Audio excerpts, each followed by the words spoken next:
कंचन वाणी में आपका स्वागत है। मैं तरुण कुमार कंचन।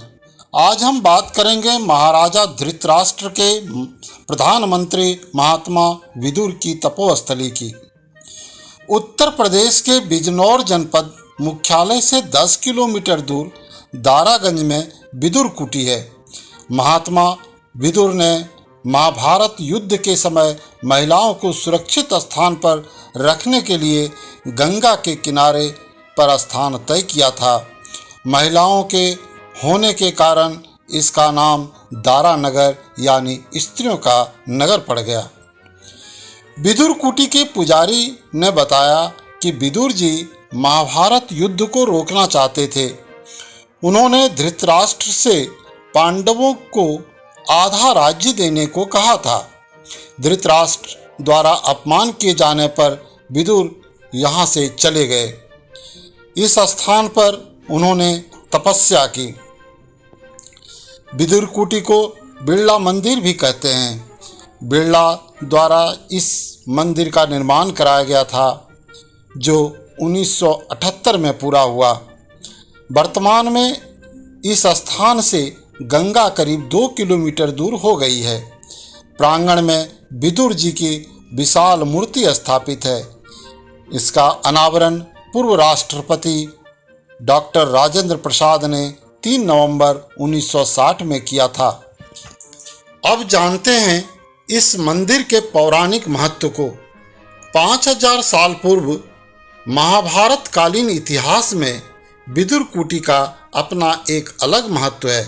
महात्मा विदुर ने महाभारत युद्ध को टालने के लिए महाराजा धृतराष्ट्र को समझाने का प्रयास भी किया था, लेकिन पुत्र दुर्योधन के मोह में धृतराष्ट्र ने उनकी सलाह को अनसुना कर दिया था। इसके बाद महात्मा विदुर हस्तिनापुर को ही छोड़ देना उचित समझा था। महात्मा विदुर हस्तिनापुर में अपना सब कुछ छोड़कर गंगा के पूर्वी छोर पर आए और गंगा किनारे कुटी बनाकर रहने लगे। संप्रति गंगा की धारा विदुर कुटी से 2 किलोमीटर दूर बह रही है। मान्यता है कि महाभारत काल में जब श्री कृष्ण कौरवों को समझाने में असफल रहे थे तो वे भी गंगा के पूर्वी छोर पर स्थित महात्मा विदुर की कुटी में आए थे। एक प्रसंग आया है, हस्तिनापुर में संधि हेतु जब कृष्ण द्वारिका से आए, समझौता योजन बना विफल, उल्टे दुर्योधन ऋषियाए। षड्यंत्र रचा दुर्योधन ने, बंदी बन जाए कृष्ण यहाँ। तब कृष्ण शक्ति को समझाकर पाए विदुर जी शांति वहाँ। महात्मा विदुर की तरह भगवान श्री कृष्ण भी कौरव और पांडवों के बीच युद्ध के पक्ष में नहीं थे। युद्ध टालने के लिए श्री कृष्ण ने दुर्योधन से कई मर्तबा बात की, कई प्रस्ताव दिए। उन्होंने पांडवों को सिर्फ 5 गांव देने के लिए राजी करने का प्रयास किया, लेकिन दुर्योधन बिना युद्ध सुई की नोक के बराबर जमीन देने को तैयार नहीं था। इससे नाराज होकर श्री कृष्ण दुर्योधन के महल को छोड़ दिया। वहाँ 56 तरह के मेवे मिठाइयाँ उनकी भोग के लिए रखे गए थे। श्री कृष्ण ने उसे त्याग कर गंगा पार कर महात्मा विदुर की कुटी पर पहुंच गए। इस संबंध में बहुत ही रोचक और प्रेरक प्रसंग है कि भगवान श्री कृष्ण ने विदुर कुटी में बड़े प्रेम से बथुए के साग के साथ भोजन किया था। इसी प्रसंग में पूजा अर्चना के बाद भगवान को भोग लगाने के मंत्र का भी जिक्र किया गया है। ऐसा भोग लगाओ मेरे प्रभु जी जो अमृत बन जाए, दुर्योधन की मेवा त्यागी, साग विदुर घर खायो जी।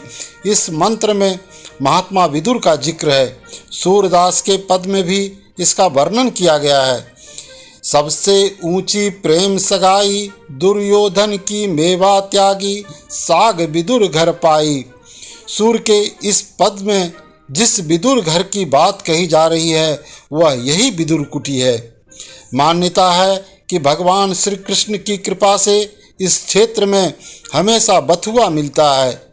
विदुर कुटी के बाहर खड़ा बथुआ का पेड़ उस स्मृति को जीवंत कर रहा है। यहाँ सालों भर बथुआ उगता है।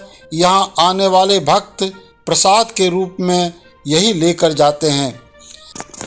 वर्तमान में इस मंदिर प्रांगण में महात्मा विदुर के साथ यहाँ सुदर्शन चक्रधारी श्री कृष्ण भी विराजमान हैं।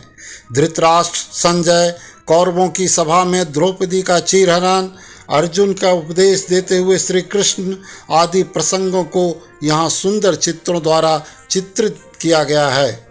ये बातें हुई विदुर कूट की। बिजनौर जिले में कई ऐसे स्थल हैं जो महाभारत की याद दिलाती है।